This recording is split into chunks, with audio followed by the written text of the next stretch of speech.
اکثر مشائخ اب کی بات نہیں ہوتی، داڑھی رکھ کے فتنے پھیلا رہے ہیں، تو پھر درویشوں نے کہا کہ ہم پھر کلین شیون ہی اچھے۔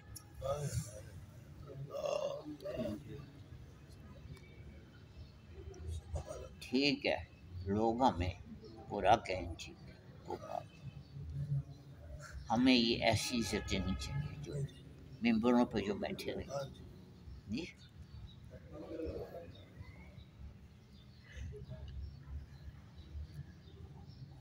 اللہ نیکی کی توفیق دے، اللہ انہوں نے بھی نیکی کی توفیق دے، اللہ سمجھنے بھی سمجھنے کی توفیق دے۔ لوگ پیسے ہی نہیں لوگوں نے چھاور کر رہے ہیں، لوگوں کے اوپر کے وہ پیسے نہیں گمراہ کر رہے، اور دین والوں نے بھی ہدایت نہیں آ رہی کہ کسی غریب نہیں دے دی۔ آج کل قادیانی مسئلے پہ بات ہو رہی، تو بابا حضور نے ہمیں بتایا کہ جب یہ مسئلہ کورٹ میں پہنچا تو جج نے تمام بڑے بڑے علماء کرام کو بلایا اور ان سے کہا کہ آپ کہتے ہیں کہ یہ غیر مسلم ہے، تو آپ مسلمان کی تعریف کر دیں، بتا دیں، ڈیفینیشن بتا دیں ایک پکی کہ یہ مسلم۔ تو جس عالم دین نے مسلمان کی ڈیفینیشن بتائی، اس ڈیفینیشن کی روح سے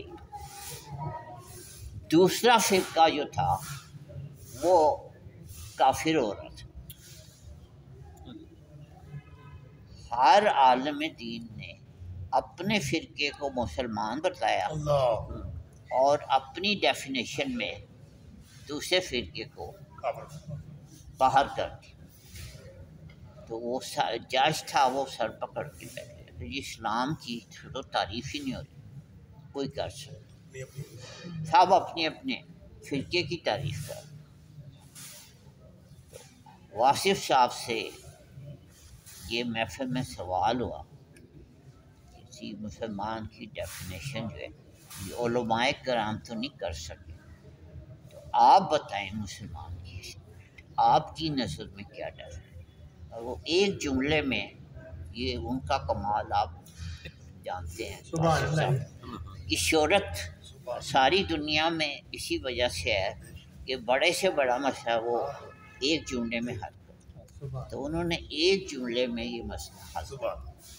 انہوں نے فرمایا کہ دیکھو، جسے ہندو مسلمان کہہ دے وہ مسلمان۔ سبحان اللہ، اللہ سبحان اللہ، سبحان اللہ، بے شک غیر مسلم کو ہے نا کہ مسلمان ہے، تو مسلمان اصل کردار، اصل کردار بولنا چاہیے، مسئلہ ہے۔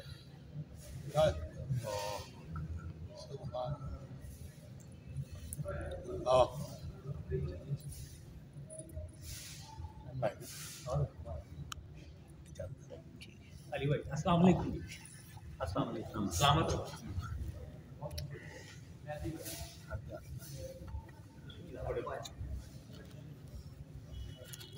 اللہ کو صحت دے، تندرستی دے، زندگی کر، کسی کا اللہ محتاج نہ کرے، اللہ اپنی دعا یاد رکھیے۔